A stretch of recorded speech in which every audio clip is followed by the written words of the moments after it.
This is the 7th national conference that is being held here in this auditorium, organized by Bharatiya Vidya Bhavan, Bengaluru, with support of ISKCON Bangalore. ISKCON Bangalore is very much pleased and privileged to be once again participating in this national conference, organizing of this national conference. The team at Bharatiya Vidya Bhavan, headed by H.N. Suresh,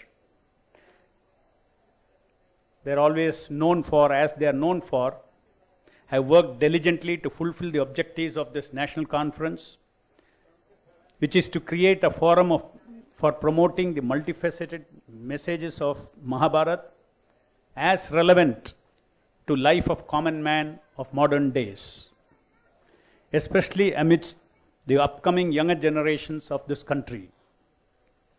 The next 5 days will unfold a rich exposure of intellectual churning of the contents of Mahabharata with regard to its historicity, its impact on different literature. The organizers have selected and carefully included papers and discussions on a very broad spectrum of practical wisdom of Mahabharata on subjects like philosophy, character development, slavery, crime and punishment, cow worship, arts, aesthetics, music, sculpture, painting, management, law, etc. And to crown it all, we have a series of talk every day on Mahabharata by the illustrious Shatavadani, Dr. R. Ganesh, who will stir our memories of this great epic.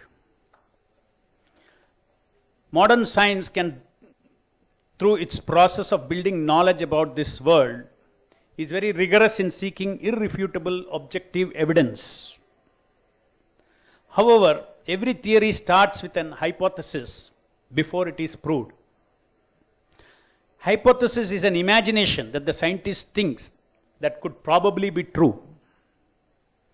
Though modern science has made rapid advances in the last 100 years, simultaneously it has led them to a blind wall in many areas of cosmology and nuclear physics.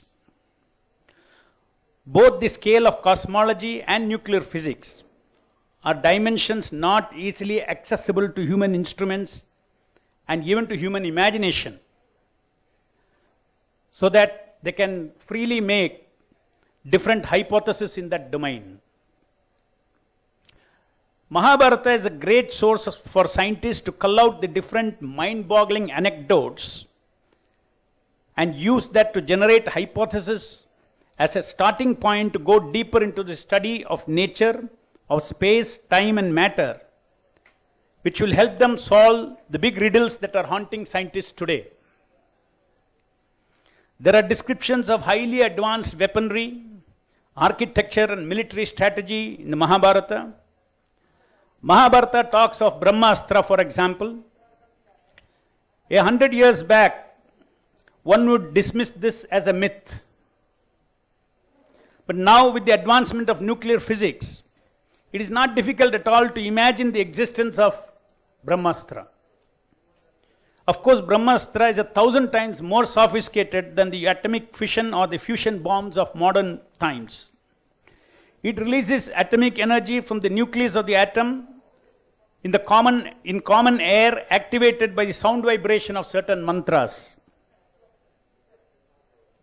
And also it can be remotely controlled by the mind as to whom it should destroy, and it could diffuse itself after doing the job. It is high time the scientists come out of the assumption that this world is just a gross matter and gross energy. Our Vedas have always seen the material energy as consisting of subtle energy of manas, buddhi and ahankara beyond what is visible to our gross senses. The technology that seems to be employed in Mahabharata indicates clearly that mankind knew more about the nature of space, time and matter than we know of today.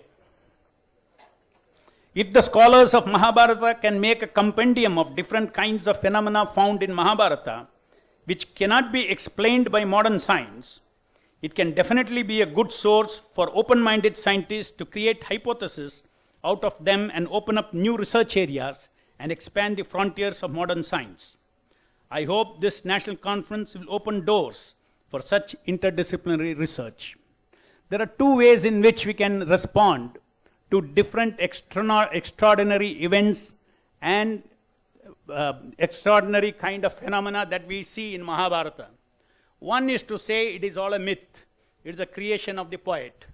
The other thing is, it is a reality. It was a reality which we cannot understand.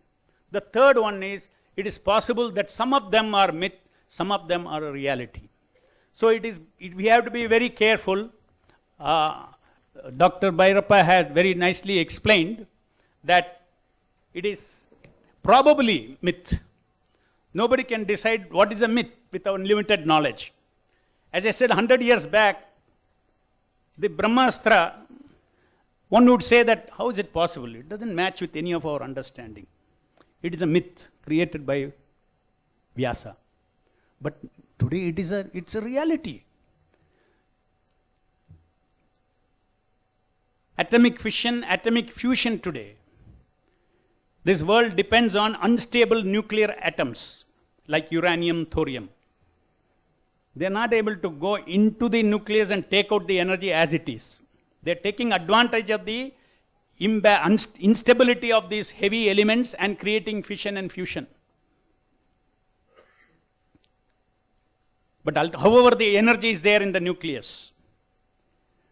So in our Vedas, in our scriptures, they talk about Brahmastra, which could, by utterance of mantra, you could extract the nuclear energy from the atoms that are on your tongue. And so much so that not only extract, today the modern atomic bombs, they release and they have no control what happens to the energy.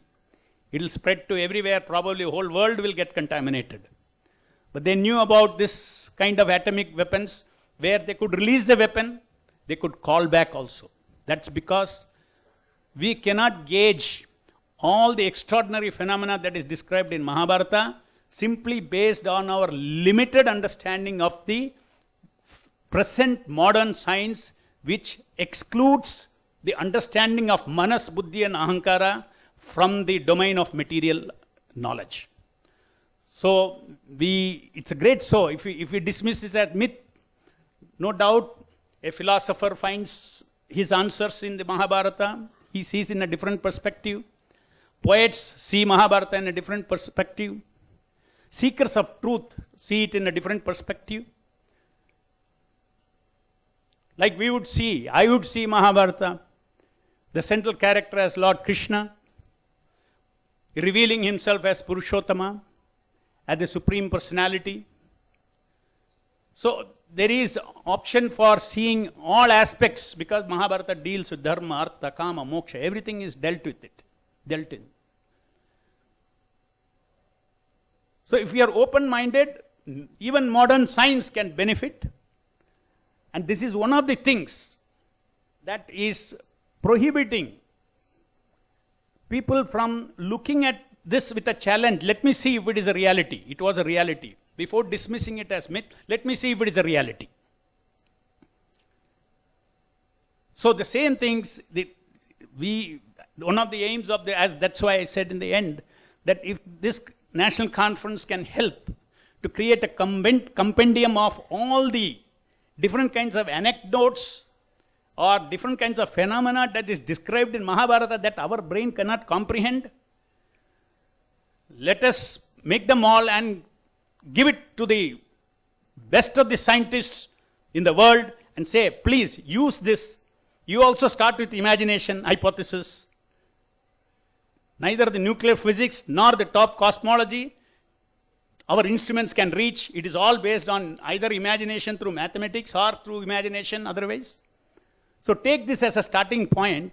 It may lead us to newer areas of discovery and and that makes us understand Mahabharata in all its depth, not only in its poetic depth, but in the reality, the depth of reality that is described in Mahabharata, the reality that the population of that period when it was composed was a reality that existed in those days.